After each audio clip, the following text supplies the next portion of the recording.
força da união, seguindo o mesmo caminho. Sabemos que somos um time de campeões. BNI Brasil bate forte em nossos corações. Oh, Givers Game pelo mundo eu vou. Oh, BNI Brasil eu sou. We were straight off the union, walking in the same direction. We know that we are a team of champions. Together you and I, we are the BNI. Oh, BNI, this is your nice word. Oh, keep us getting here and around the world. Oh, BNI, this is your nice word. Oh, keep us getting here and around the world. You and I, BNI, changing the way the world does business.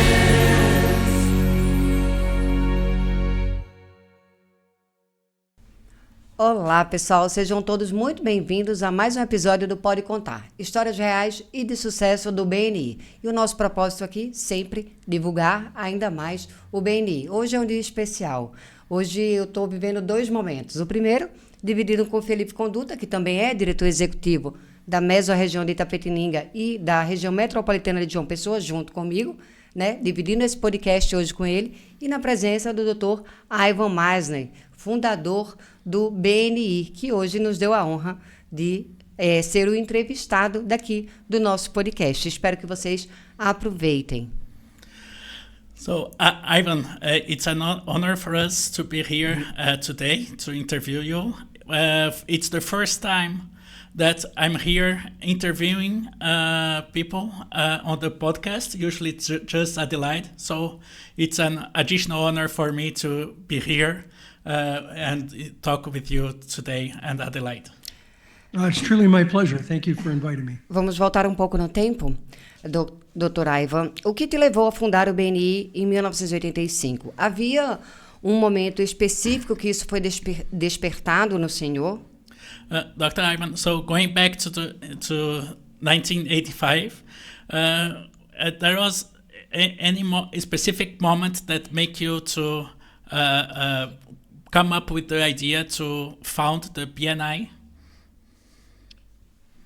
Yes, I was active in many different networking organizations in 1984, and I really didn't like the groups that I had visited.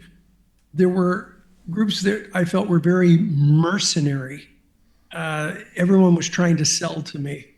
And I would walk out of those meetings and I felt like I had been slimed. I needed to go home and get a shower. And so I didn't like those groups. They were not very friendly. And then I went to these other groups that were completely social. It was happy hour and hors d'oeuvres, and everybody had drinks, and nobody was doing business. And I didn't like those groups because there was no business being done. And what I wanted was something that had a focus on business, but wasn't totally transactional. And yet something that was relational, but not totally social. And so I formed BNI. My intent then, I'd like to tell you I had this vision of an international organization with 11,400 groups in more than 75 countries, but I was just looking for some referrals for my consulting practice, and I wanted to help my friends. And so I put together one group that sort of combined a focus on business with a focus on relationships. And the glue that would hold it together would be this philosophy of giver's gain. This idea that if I help you, you'll help me, we'll all do better. And I was really surprised at how people responded to it. They came to the meeting right from the beginning. We only allowed one person per professional classification. And it was one person after another asking if I would help them open up another chapter because they couldn't join that chapter because the profession was represented. And so over the course of a year, I ended up opening 20 chapters, 20 in 1 year. And I wasn't even trying. And that's when I realized that business people were hungry for referrals, and that we don't teach referral marketing in colleges and universities anywhere in the world, and that we needed a system and a process, and we needed to teach people how to do it. And so it was really at the end of 1985 that I decided to really try to focus on scaling BNI and becoming a much larger organization. Mesmo vendo que, entendendo, né, que já rapidamente se teve uma proporção muito grande, né, de retorno, né, de aderência a esse tipo de metodologia, mas ele imaginava, né, o senhor imaginava que teríamos em algum momento, né, quase 350 mil membros no mundo inteiro?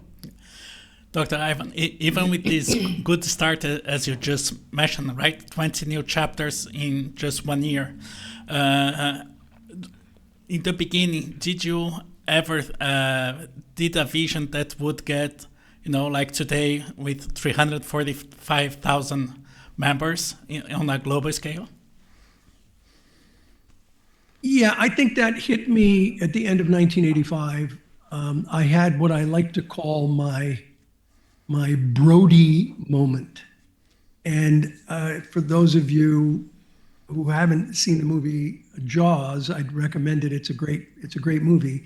And in the movie Jaws, which is about a shark, at the end of the movie, there is the sheriff on the boat, along with the captain of the boat and a scientist, and they're all on the boat, and Sheriff Brody is throwing out this chum, this bloody fish, into the sea, into the ocean, and all of a sudden, for the very first time in the movie, see the shark. You don't really ever see it throughout the whole movie until the very end, and this giant shark comes out and almost takes off the arm of Sheriff Brody, and Sheriff Brody turns around to the ship's captain and he says, "You're going to need a bigger boat."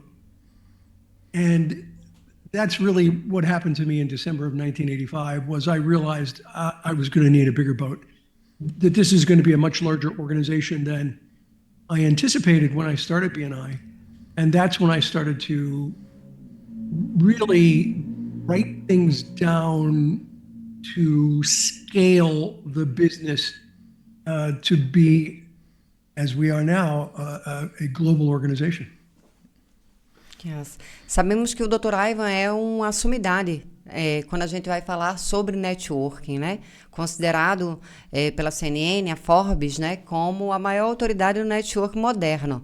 E a gente quer saber, né, na opinião do Dr. Ivan, qual o maior erro que as pessoas cometem ao tentar fazer o networking? Dr. Ivan, we know that, Forbes and CNN have said, right, that you are the father of modern networking with all your expertise on the networking, several books that you have written. Did you, during on your experience, what's the biggest mistake people make when networking? Yeah, the biggest mistake, I think, is that they use networking as a face-to-face cold calling opportunity. So they'll meet somebody and they'll say, "Hi, my name's Ivan, let's do business." And they go right into sales mode instead of a relationship mode. Networking is more about farming than it is about hunting. It's about cultivating relationships with other business professionals. And I think that's the biggest mistake that people make, is they don't know any better. Because we're not taught this in school. So they don't really understand that it's all about relationships. It's not about direct selling. So they just go right into sales as opposed to relationship building. One of the reasons why BNI has worked so well is that we meet every single week and we go deeper in building relationships with one another, to know each other, trust each other, and then refer each other. And that, I think, is absolutely critical in building a powerful personal network. E o que é que realmente significa Givers Gain? Além de ser um slogan, pode nos contar uma história que represente, de fato, o Givers Gain? Yeah. So, Dr. Ivan, I'm a big lover of Givers Gain philosophy. What does it mean in action? And beyond just a slogan, could you share a powerful story that illustrates that for us? Absolutely. Listen, a giver's gain is, for me, more than a phrase. It's a way of living one's life. It's a perspective to view and interact with the world. It's an attitude, not an expectation. And when it's applied properly, it'll change your life. And when it changes enough lives, it'll change the world. And I think BNI is changing the way the world does business because we're doing it within this context of giver's gain, this idea that if I help you, you'll help me, and we'll all do better as a result of it. And of course, I created the organization for referrals. I mean, the whole idea was, I'm going to help you in business and you're going to help me in business. And that has worked well. But there's a lot more that has come from BNI than just referrals. Referrals are massive. Last year, in the last 12 months, we've passed 17 million referrals worldwide, over 17 million referrals. We've generated more than 26 billion, that's billion with a B, over 26 billion US dollars in thank you for closed business. That is the value of the referrals that have been passed within the organization. Now that's an amazing number to me. But what's more amazing is that if you take a look at United Nations estimates of GDP, gross domestic product, if you take a look at the United Nations estimates of GDP, there are actually more than 100 countries in the world, over 100 countries in the world, with a lower GDP than what BNI generated for its members in the last 12 months. To me, that's just amazing. It's shocking to me how much business our members have generated. And it's easy for us to focus only on the business aspect. But I could give you story after story after story that has nothing to do with business that shows how the giver's gain philosophy has impacted the world. One of my favorite stories was somebody in a BNI chapter whose relative had kidney disease and needed a donor for a kidney. And several of members of the chapter were like, well, we'll do the blood test. We'll see if we could possibly be a donor. And one of the members matched and literally gave a kidney to a relative of one of the BNI members to help them out. I mean, not in my lifetime did I think that philosophy I created of giver's gain would be used in that way. But I've seen it over and over and over and over again. And it's humbling to me to see how it has worked not only for business, but for personal relationships and to help people with their health. Yeah, that's great. Como cultivar relacionamentos de confiança a longo prazo no mundo dos negócios? Dr. Ivan, how can we build up a long-term, trusted relationship during this very competitive world of business? Isso serve também para o introvertido, aquele que não é tão extrovertido, né? And also, she's adding, if would also be useful for someone that is introvert, who is a little bit shy, not extrovert. So the question is, how do we build our business because of the competition that's out there, particularly how do we do it as an introvert? Is that the question? Well, it's how can people build long-term and trusted relationships in a competitive business world in general? And if it also works for someone that is introvert. Is an introvert. Okay. So the way to build long-term business relationships is to know, like, and trust someone. to move through the VCP process, visibility, credibility, profitability. We talk about it in BNI as the time confidence curve, that no matter what business you're in, it's going to take a certain amount of time before people have confidence in your ability to provide a quality product or service. So you have to go into networking understanding that it's a marathon, not a sprint, that it takes time to build relationships. Otherwise, all you're doing is out there selling. And with BNI and with networking, the idea is to build relationships where you're getting referrals. So you could be on vacation and get business because somebody's referring business to your office when you're out on vacation. And that's the difference between direct selling and referrals. Now, how does that work for introverts? Honestly, I think something like BNI is perfect for introverts. And the irony of it is that about 15 years ago, I was having dinner. Our kids were out somewhere, and I was having dinner with my now late wife. And I said something to her about, well, honey, you know me, I'm such an extrovert. And she said, no, you're not. I'm like, what do you mean I'm not? She said, you're an introvert. I'm like, I'm not an introvert. I'm the founder of the world's largest networking organization. I'm a keynote speaker. And she was like, okay, honey, whatever you say. If you think you're an extrovert, that's fine. But you can't say that. I mean, I speak in front of large audiences. You know, I run an international organization. How could you think I'm an introvert? And she said, well, I'm reading this book called The Extrovert and Introvert in Love. And she was absolutely a total extrovert, no question about it. And so she started citing all of these characteristics of an introvert. And I'm like, yeah, okay, that's a little like me. Okay, that's a little bit like me. Okay, that's a little bit like me, but I am not an introvert. And then she said the one that really got me, which was introverts recharge their batteries by being alone. They going out, going to a restaurant, going to a party does not recharge their batteries.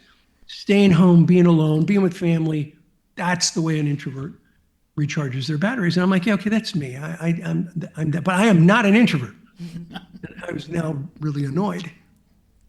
So I left the dinner table and went into my office at my house, and I found an online test that you could take. And it said, congratulations, Ivan Misner, you are a situational extrovert. You are an introvert who is a situational extrovert. And I'm like, what? And it explained that my basic behavioral style was an introvert, but in the right circumstances, I come across as an extrovert. If I'm on stage and I'm speaking, if I'm a professor, I teach, I have taught for many years at universities, I come across more extroverted. If I'm talking about a subject that I know well, I come across as an extrovert. And it said, otherwise, you're an introvert. Go apologize to your wife. Okay, it didn't actually say that last part, but I did. And then I started thinking about BNI. I could have created any kind of network. I could have created a big network where hundreds of people met and mixed and mingled, but I felt uncomfortable in groups like that. I liked smaller groups. I wanted to get to know people and build relationship with people. And so it hit me. I built an organization that's perfect for introverts because it's all about building relationships with people. Now, look, it also works for extroverts, no question about it. But you have to understand, extroverts and introverts have strengths and weaknesses. An extrovert has no problem walking up to a stranger and introducing themselves. No problem with that at all. And they can strike up a conversation and talk and talk and talk. But what's their favorite subject? Themselves. Yeah. They love to talk about themselves, right? So one of the weaknesses of an extrovert is, one of the strengths is that they'll introduce themselves to people. One of their weaknesses is that they talk about themselves and they don't listen well. A good networker has two ears and one mouth and uses them both proportionately. It's like this interview. You're asking me questions and you're allowing me to elaborate. And that's what makes a good networker. And so when you look at introverts, they have a hard time meeting people. And so they have to learn how to meet people more effectively, how to walk up and feel comfortable introducing themselves. And there's a number of techniques that I've talked about over the years to do that. But once they make that introduction, I would argue that they're actually better at networking because they're good at asking questions and getting people to talk. They understand that a good networker is more interested than interesting. Mm-hmm. They're interested in the person that they're talking to. And so I think BNI is perfect for introverts, and obviously any network works well for extroverts. So I think it's a win-win, and that's why we have almost 350,000 members worldwide. That's great. A gente sabe que hoje, né, o BNI ele está em mais de 75 países. Mas aqui no Brasil a gente fala que aqui a gente tem uma energia especial, né? Qual foi a impressão que ele teve quando ele visitou, né? Quando ele esteve aqui na conferência, né, de Belo Horizonte? Qual foi a impressão que o Dr. Ivan, né, que o senhor teve com relação ao nosso país? Dr. Ivan, we know BNI has a strong presence in more than 75 countries today. And here in Brazil, we are having a great movement in terms of increasing. But we want to ask you, how was your impression about the Brazilian entrepreneurs when you were here at the Belo Horizonte conference in a few years ago? What was your I loved my visit. Mm-hmm. I loved my visit to Brazil. It was amazing. The BNI members were incredibly friendly, engaged, excited, immersed in the program. They were sponges for information and knowledge. I think BNI Brazil was doing great and is doing great right now for BNI. And I'm really pleased to have Brazil as part of the BNI organization.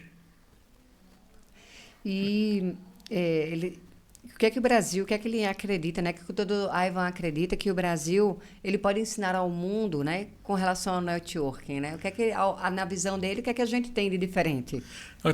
In your vision, what do you think that Brazil could help and support the other BNI countries to help them to learn? Well, I think there's a natural connection with Brazil and Portugal, a shared language. And so I would urge members in Brazil to, create relationships with Portuguese members. I did an Ask the Founder session this morning where there was a member from Brazil, and he is actually opening up an office in Portugal. And he wants to open up an office there and have his partner there join a BNI group, which I think is great. So I think a great place to start would be Portugal. And of course, you're in South America. So if there's not a language barrier, I would certainly work with other countries throughout Latin America. Visit the countries, visit the chapters. 30% of our organization now is either online, full-time, or hybrid. We have 15% that are completely online and 15% that are hybrid, where they meet once a month in person and then the rest of the month is online. So it's a perfect opportunity for members in BNI Brazil and across the world to visit chapters globally through the online meetings. And so I would urge members in Brazil to visit other chapters in Brazil that are online and visit chapters in Portugal that are online. And if you're fluent in other languages, visit those countries where you know the language. But you don't have to know it as well as you may think. I mean, I've been to chapters. I remember the first chapter I ever went to, which was in a different language. Many years ago, I went to Sweden. And Sweden is not like France, where if you're an American, you know a little bit of French here or there, or like Spanish. I grew up in Southern California, so I know a little bit of Spanish. Swedish is completely different, and it's a very sing-song kind of dialect, and so I'm listening to this entire meeting. I don't want to offend anybody, but it's this sing-song, and I'm listening to this entire meeting in Swedish, and one of the members leans over at me and he says, you have no idea what he's talking about, do you? And I said, no, he's introducing the referral part of the meeting. He's explaining that if you have a referral, give it. If you don't, give a testimonial. And the member said, wow, you know Swedish? I said, no, I wrote the agenda. That's what happens right now. And it was like, yeah, that's exactly what's happening right now. So you can go to meetings in other countries where maybe you don't know the language real well, but you'll know what's going on, and you can have simple conversations with people. And the technology today allows you to have conversations with people using mobile technology. I use it all the time with people who work at my house who don't speak English well. Oh, it's fine. O mundo muda muito rápido, o networking também. Como que o Dr. Ivan vê o futuro do networking com tantas ferramentas digitais, né? Com a IA, né? Inteligência artificial chegando, qual é a visão? A gente viu no Havaí, né? Uma fala muito forte sobre inteligência artificial. Qual seria a visão do Dr. Ivan sobre isso? Dr. Ivan, the world is changing fast, and so the way we connect as well. And we have several tools, the intelligence artificial coming and changing a lot of the business world. How do you see for the future the networking? Well, I think it's important to have relationships with other business people.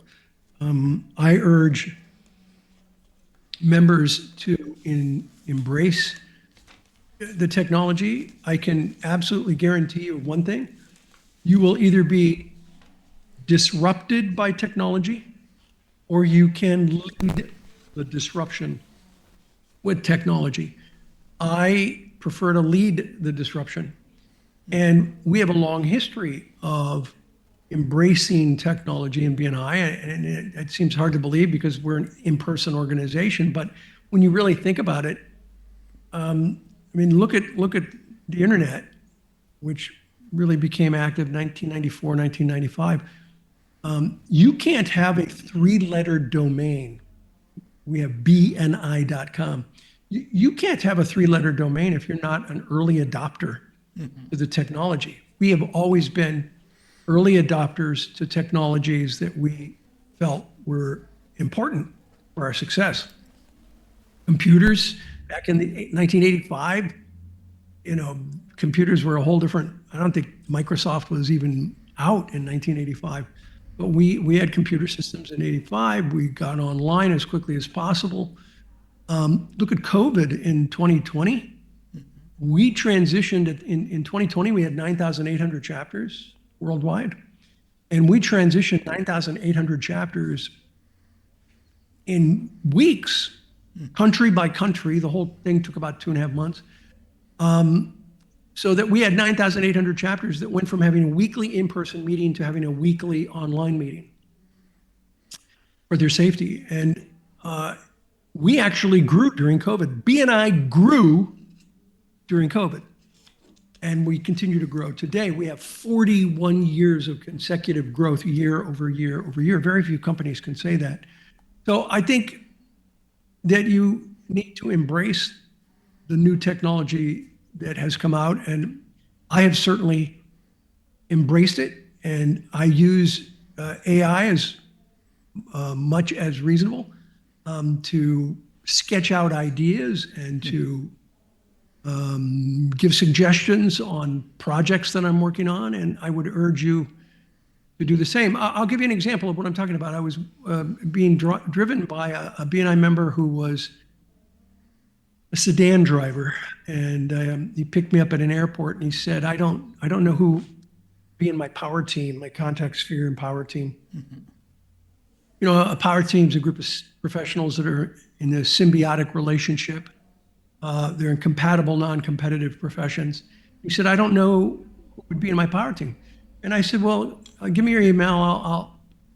I'll get back to you. And so I just got on AI. And I described what a context sphere was and how that differed from a power team and what a power team was. And I said, I've got a BNI member that's a sedan driver. Give me a list of professions that would really be good in their power team. And he gave me a great list of professions I would have never thought of, like real estate agent. I thought, a real estate agent. And I asked why. I had a conversation with the AI, why? I said, well, real estate agents have people who come in from out of town. And they may not want to Uber back and forth. They might want to have a driver. And so having a real estate agent who's got a driver, who has somebody in their pocket that could, here's a driver that I recommend, would be good. High-end hotels that don't have their own drivers, but they want to refer people to a driver, that would be great for a power team. Wedding planners. People are coming in town for a wedding. I've got drivers, one in particular I highly recommend. So, there was a whole list of professions, and I gave it to him. And he was like, oh my goodness, I wouldn't have even thought of some of these. And he then was able to go and find those professions and build a strong power team for his chapter and for him. That's great. Agora, começando, a gente esse episódio vai ao ar em novembro e a gente vai estar com um mês de nova gestão, né? Gestões que começam, né, nesse novo semestre para o BNI, uma nova liderança.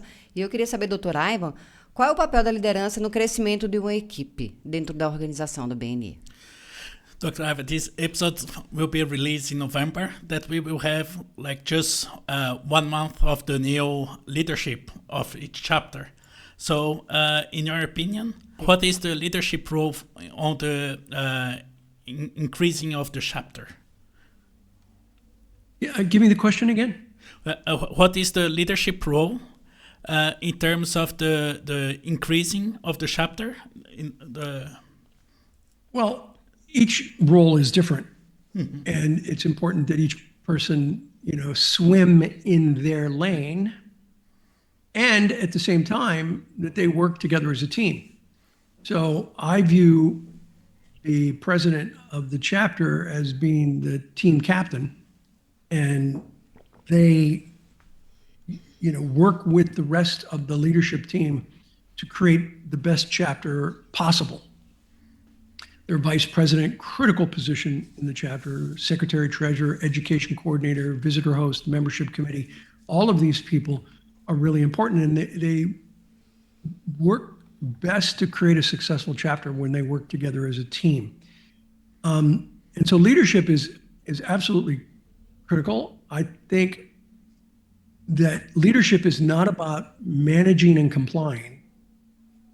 It's about mobilizing and inspiring. I'm going to repeat that. Leadership is not about managing and complying. It's about mobilizing and inspiring. Now, don't get me wrong. Complying with the systems and processes and rules are important. Mm-hmm. Management is important. And if you want to have a successful chapter, you have to have people who follow the system and follow the program, and they don't try to make stuff up as they go. So management is important. The system is important. But leadership is not about managing and complying. Leadership is about mobilizing and inspiring. And that's where particularly the president and the vice president can come in and mobilize and inspire. That's where the education coordinator of a chapter can really mobilize and inspire.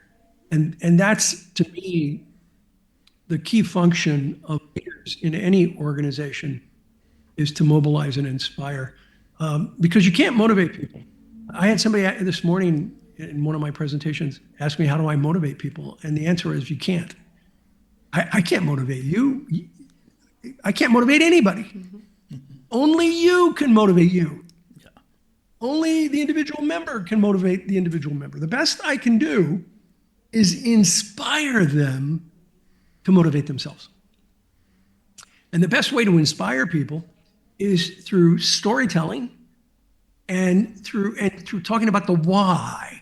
Why is this important? Not what to do.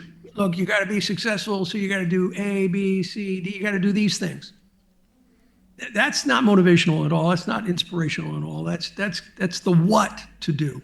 But first, you have to start with the why. Why is it important? Why is it important to do one-to-ones? There's good reasons. Why is it important to have good attendance and low absenteeism? There's really good reasons. Why is it good to have larger chapters? There's really good reasons. And so what you want to do is start with the why. And when you start with the why, you're then inspiring people. And when you inspire people, they then get motivated to do what they need to do to be successful. I like to say, and I'll leave you with this one thought, why accept mediocrity when excellence is an option? Excellence is an option. And I see it every day with chapters who embrace excellence and don't accept excuses. Excuses are not nearly as good as results, and results come from excellence. Great. Agora vamos conhecer um pouco mais do Dr. Ivan, além do networking, né? Qual foi o livro que mais influenciou a trajetória dele, que ele tenha lido, que ele possa deixar de sugestão, né? Para que quem nos escuta, os membros do BNI, possam vir a ler também. Dr. Ivan, so now it's a question to know a little more about you, the man behind all the BNI movement. What book had the biggest impact on your entrepreneurial journey? Well, I think there were probably two books that had a big impact on my entrepreneurial journey. Probably the number one book I read as I was starting BNI and really starting to scale BNI, and it's a book by Michael Gerber called The E-Myth, which stands for the entrepreneurial myth. And it's out in its second, third, fourth edition. It's got multiple editions. And I didn't know Michael at the time. I read the book. It had so many great ideas. That book started the whole concept of learn how to work on the business, not just in the business. You got to know how to work in the business, but if you want to be successful, you have to work on your business, not just in your business. And that idea comes from The E-Myth by Michael Gerber. Ironically, a few years later, I was on a radio show and doing an interview, and somebody asked me that question, and I talked about The E-Myth. And guess who called my office? It was Michael Gerber. And he said, hey, the book's been out for a few years. It was really nice to hear someone talk about the book. And I just wanted to thank you. And so I got to know Michael. And if you go to my blog, ivanmisner.com, and do a search on Michael Gerber, you'll see 3 or 4 videos that I've done with Michael over the years. He and I have become good friends. And that was a book that very positively influenced me in the early days. There were other books. The 1 Minute Manager by Ken Blanchard, who I've had a chance to meet, was another really good, simple book. I've got a doctoral degree in management, but I tell people the book to read, if you want to be a good manager, the book to read, 1 Minute Manager. Because it's simple, it's easy, it's about 1 minute praisings, 1 minute redirection, 1 minute goal setting, 1 minute praisings, 1 minute redirection. It's simple, it's easy, it's effective. So those are 2 books that influenced me a great deal in the early days. Se o Dr. Ivan, em algum momento, ele pensou em desistir disso tudo que ele estava construindo, né? E se em algum momento ele teve o receio, né, de construir o BNI e tudo que veio de história do BNI. Dr. Ivan, have you ever thought about giving up about the BNI or get afraid on certain moments during these 40 years? No. No, I absolutely never thought about giving up. I realized 10 years ago that it was important that I bring in someone else to manage the company. I mean, I ran the company for 30 years. That's a long time. I don't know if this joke will work well in Portuguese, but I really went from being King Arthur, for 30 years, leading the charge and building the company, being Colonel Sanders, who's the spokesperson, was the spokesperson for KFC, Kentucky Fried Chicken. And so I'm sort of the spokesperson for BNI now. So I would say 10, 11 years ago, I reinvented myself. Because if I couldn't reinvent myself, I probably wouldn't have continued. It's a very stressful job. I earned all this gray hair. I really did. I'm just happy I still have hair because it was a stressful role running the business. But I love the business. Absolutely love BNI. I love the members. I love visiting regions. I love talking to members in regions. I love answering questions. I think an entrepreneur is either working in their flame or working in their wax. Yes. And when they're working in their flame, they're on fire, they're excited, they're passionate about what they're doing. You can hear it in their voice, you can see it in the way they behave. When they're working in their wax, it just takes all their energy away. And you can hear that in their voice, and you can see that in the way they behave. And I realized 11 years ago that it was really time for me to get out of my wax and just focus on my flame.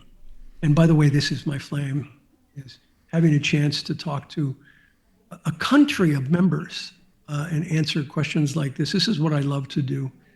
And so no, I never considered, I still don't have a date in mind to retire. I mean, eventually they're going to put me out to pasture with BNI, but for now, I love what I do, and I have no date in my mind to end doing it. I'm happy to hear that. As you were talking about sparring before, you're inspiring lots of us. So thank you. We are very happy to have you here with us, and learning so much from you. Thank you. Já encaminhando aqui para o final com essa entrevista, se o Dr. Ivan, se o senhor pudesse voltar no tempo, qual conselho o senhor daria ao jovem Ivan Misner? Dr. Ivan, going to the end of this episode, if you could go back on time, what would be your recommendation for your early version? Well, I have to say, I'm oftentimes asked this question slightly differently, and you didn't ask it this way, but I'm often asked, do I have any regrets? And my answer to that is no, I really don't have any regrets. Have I done things wrong? Have I made mistakes? Oh, yeah. Yeah, I've made lots of mistakes along the way. I mean, a lot of mistakes along the way. But if I went back to my younger self to give advice, the advice I would give is 2 or 3 things. One is, don't worry about making mistakes. You will. Mm-hmm. It's inevitable. Just recognize the mistake as soon as possible. Own up to the mistake. Acknowledge it. That was a mistake, you guys. I'm really sorry. Let's see if we can fix it. Acknowledge it and fix it. Move towards fixing it. I would also say to my younger self, live your values. Because if you live your values, you're never going to really have regrets. I think people that have regrets tend to have regrets because they kind of walk the line in terms of their personal values, and they cross the line maybe. And so live your values, don't worry about making mistakes, and do your best. You'll be fine. Everything's going to work out okay. Eu queria aqui hoje pedir para o Dr. Ivan deixar uma mensagem, né, para os nossos membros das nossas regiões, para os membros do Brasil, né? A gente se encaminhando aqui para o fim, o que é que ele poderia deixar como mensagem para os membros? Dr. Ivan, could you leave a message for us, for the members of our regions and for all the other members as well? Absolutely. Is this my wrap-up question? Pergunta final, não é? Yes. Yes. So yeah, I would love to take this opportunity to recognize the incredible work that you're doing in Brazil. Week after week, you're not just showing up. I believe you're stepping up. You're building relationships, you're passing referrals, you're supporting each other, you're growing your businesses together. BNI is more than a meeting to me. BNI is a beacon of hope in a sea of fear. We live in a crazy world, but over and over again, I have seen BNI members come together and support one another and help one another to be successful, particularly during difficult times. BNI is more than a meeting. It's a movement. And your results in Brazil are proof that when people come together with purpose, integrity, and commitment, anything is possible. This is what it means to live the giver's gain philosophy. This is what it means to be part of something bigger than yourself. You've proven that when people are present, prepared, and playing full out, the results aren't just good, they're game-changing. So to every member and every leader in Brazil who's contributed to your country's success, I say congratulations. Keep pushing, keep connecting, keep making a difference, because BNI is not only a great way to get business, it's an even better way to do business. Doutor Ivan, queria deixar aqui o nosso agradecimento, dizer que a filosofia, as tradições, a metodologia do BNI mudou a nossa vida, né? Mudou a nossa vida familiar também, não só os nossos negócios. E queria muito agradecer ao senhor pela disponibilidade, mas também por ter criado todo esse ecossistema que é hoje o BNI, que tem muita importância na vida da gente. Muito obrigada, doutor Ivan. Dr. Ivan, thank you very much to be here with us today. Really want to also thank you for everything that you have built up, that we learned so much, change our lives, change the way that we deal with our kids. We have 5 kids on our business as well. So we really want to thank you for everything that we did. Thank you so much. I really appreciate you're inviting me to be on the podcast, and my very last words would be different people, different places, different countries, different cultures. We all speak the language of referrals. We all want to do business with people we know, like, and trust. And so go deep, build relationships with your fellow members, and you will be able to build an incredibly successful business. Thank you both for inviting me to your podcast. Thank you. Para você que nos acompanhou até agora, curte, comenta, compartilha, envie esse vídeo para todos os membros que você conhece, para todos os possíveis membros que você conheça. Por quê? Porque eu acredito que a voz do fundador falando sobre o BNI, sobre o que é o BNI, né, como vivenciar o BNI, deve valer um peso ainda maior. Muito obrigada e até o próximo episódio.